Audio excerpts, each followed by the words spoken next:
Ayan, kumukulo na po yung ating latik. Like Unilin! Taran! Ayun na yung ating artista.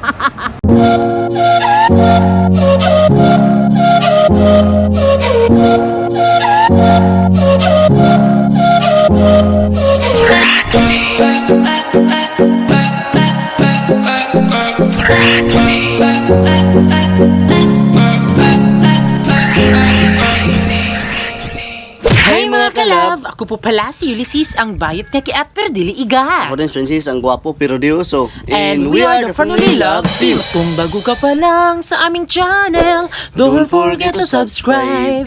So ngayon is a special day dahil ngayon uuwi yung ating bagong ligo diva ng Magallanes, Agusan del Norte na si Unilin Espanyol. Ayan, simpleng celebration, hindi naman talaga bongga. So sobrang simple lang talaga. Ayan, din syempre mga kalab, biglaan din to. Din hindi nila alam na may handaan kami kasi yung handa kasi natin is yung biko. Then yung palaka. Yes, then yung Dalawang alimango.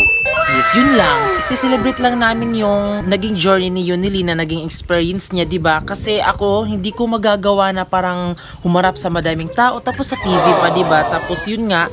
So as a kapatid ni Yunilin, so sobrang proud ko, 'di ba? Kasi sa sitwasyon na gano'n ni Yunilin, sobrang laking achievement na dumating na sa buhay yun ni Yunilin na maisa lang siya sa TV contest. Pupunta kami ngayon sa bahay dahil magluluto.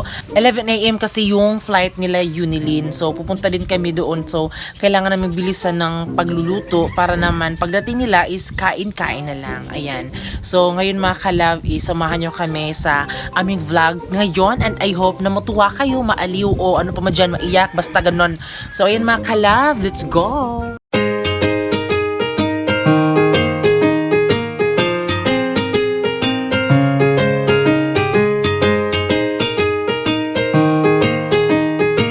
Ayan, comment down below kung nakarelate ka ba nito. Naalala ko kasi noon nung nasa Carmen, Agusan del Norte pa kami tumira, may bukid kasi doon. Wow. And syempre, palaging kapag pumupunta kami ng bukid is ginaganito talaga yung ito mga kalab. Kapag may dadalhin ka or bigas or ano man yan, ito, ipapatong lang to dito mga kalab o parang ganun.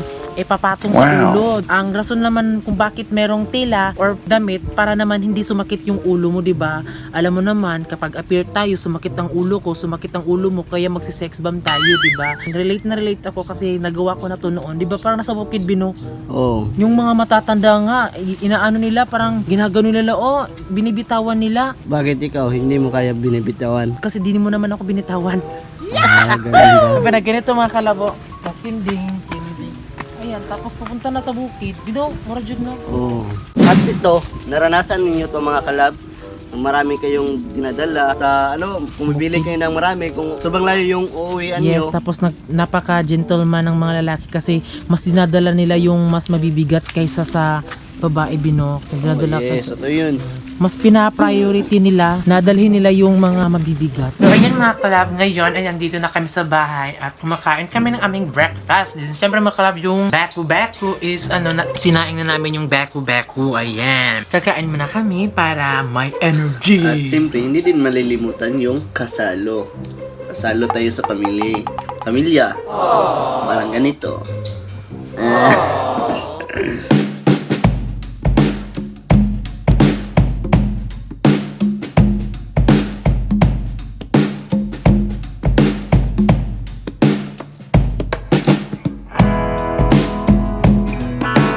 Pagkatapos, lagyan natin ng kamay. So, kakarawin muna natin. Wow. Parang ganito.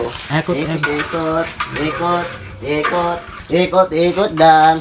Ikot lang.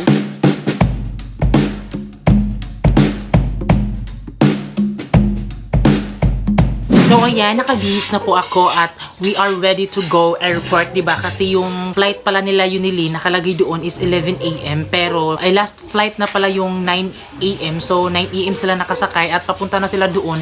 Then kami dito is nagluluto pa pero ito lang muna biko yung aming lulutuin at kunting tiis na lang at matatapos na din yung biko na niluto ni Francis. Kapag naluto na ay pupunta na tayo agad doon sa airport.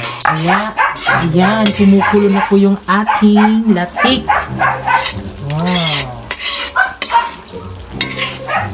Ano talaga yung latik? Oh. inyo.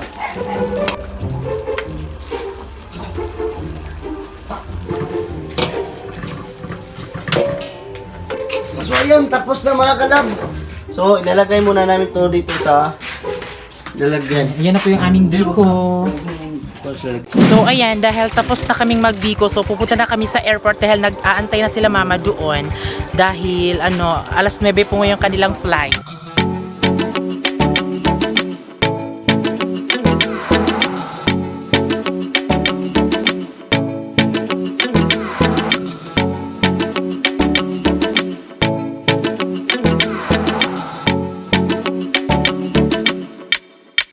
Mga kalab, andito na kami sa Butuan City, sa airport. Ayan, din syempre mga kalab, nakikita na namin yung airplane. At ayan, kumikislap na. Din syempre excited na kaming makita sila mama. Ayan, so ngayon is kinakabahan kami, di ba? Kasi makakita tayo ng artista, si Yunilin. So ayan mga kalab, nakapunta na din ako dito sa airport. Mga kalab, first time to pumunta dito sa airport. Tapos nakakita ka na din ng airplane, Bino? Yes, First time mo nakakita ng airplane sa personal? First time. Nakita lang ako doon sa Pispan dumaan. Pero hindi talaga nakita Hindi sa mismo sa personal talaga, no? Sobrang laki pala. So, sobrang saya ko kasi nakita ko yung mga airplane dito. At simple, karating lang nila mga kalab. Makikita natin sila Yunilin mamaya mga kalab. So ayan, andito na sila Yunilin. Taran! Ayun na yung ating artista. Oh my God. So ayan na po yung ating bagong Ligo Diva. Ayan na sila. Ayan, yung ating bagong Ligo Diva. Ayan sila. Hey, ito na si Yunilin. So ayan, hindi pala pwede dito kukunin sila. Doon daw sa sport complex. So ngayon is pupunta tayo doon sa sport complex dahil lahat ng pasahero sa airplane, pinapasakay sila ng bus at doon sila sa sport complex ng Butuan City. Doon namin sila susunduin. Ayan. So ayan, yung sinasakyan nila Yunilin ay ayun po. Tadan! Ayun po yung sinasakyan nila Yunilin papunta sa sport complex sa Libertad. Undangin na intawan na ang sayang ay mong gugma ay kabala ka na ako nga mo sa'yo ni mo. So ayan, inaantay na lang natin sila na makalabas kasi ang dami pang proseso, di ba? Galing kasi sila sa Manila. Pero wag kayong mag-alala kasi na swab test na sila doon sa Manila. So ayan, ito na po si Yunilin. Wala pa ni mo nakita akong pahiyom ay Mga kalab, Ayan. hindi talaga ano yung ginagawa ko doon para... Hindi basta-basta. Hindi basta-basta yung ginagawa ko doon kasi wala kaming tulog. Kahit ngayon wala kaming tulog. So ayan mga kalab, nakarating na sila. naara ko ka na kulang iinom ay Yes, nakadating na din sila sa wakas. Nakatulog na din sila. Makatulog na kami ng maayos. Ayan! Nandito na sila! Yes! And then, after 2 weeks ata na paghintay namin sa kanila is nakadating na sila dito. Pinipicturan pa nila yung ID nila mga kalab para sure. Yes, din nagpipicture pa sila mga kalab para sure, di ba? Pero sure naman talaga na negative sila. Yay! Tingale! So ngayon ay uuwi na kami dahil nakadating na sila mama at yung kanilang mga gamit is amoy hotel talaga. Oh! Pinuok amoy hotel. higugmaon kaysa tinutugin natin kang gusto.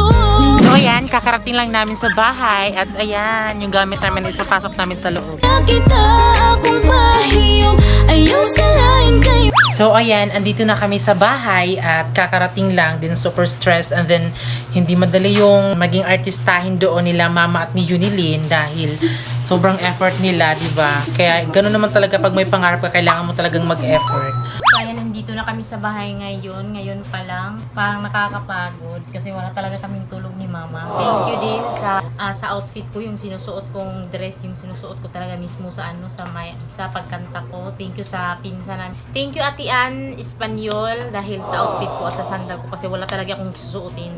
Kundi po dahil sa inyo wala akong susuotin doon. Tsaka thank you din kay Ate Milchi pinsan namin dahil pinuntahan talaga kami doon sa Quezon City para ihatid yung mga gamit namin at mga sabon, yung mga mga susuotin namin pambahay nandun na. Buti na lang talaga hindi ako nag-uong kasi yung nagawa ko naman yung best ko. Alam ko naman na nakanta ko siya ng maayos at hindi talaga ako nakasasaktan dahil first time ko din naman kumanta sa TV. Ngayon mga kalab, hindi nila alam mga kalab. So hinandaan namin sila mga kalab. So surprise namin sa kanila. Nagbibiko kami. At yung favorite ni Mama na palaka. At meron ding alimango. Hi, Pranoli. Thank you sa surprise sa amin. Hindi namin alam kung mayroon pa kayong handa-handa sa amin. So ayan, meron kaming hinandabi na biko for birthday. Then palaka, and then alimango. Diba request mo yun, B? Hinandaan lang namin si Yunilin kasi pa-congrats namin sa kanya dahil hindi madali ang pumunta sa TV. And then, nakadating na siya at maayos yung pagkanta niya. Hindi ba kayo napaproud sa akin? Mga kalab, panihapon na may baki o alimango among sudan. Ay mga kalab, manihapon na ta. Kaya surprise me nila Pranoli nga. Kuha na isudan baki o galimango. Oh? Ayan, ang sarap. Ito yung simplihan naming kainan dito mga kalab. Pag pumunta kami dito. Kasi mga kalab, nag-celebrate kami mga kalab kasi bagong dating sila auntie, gikan sa Maynila.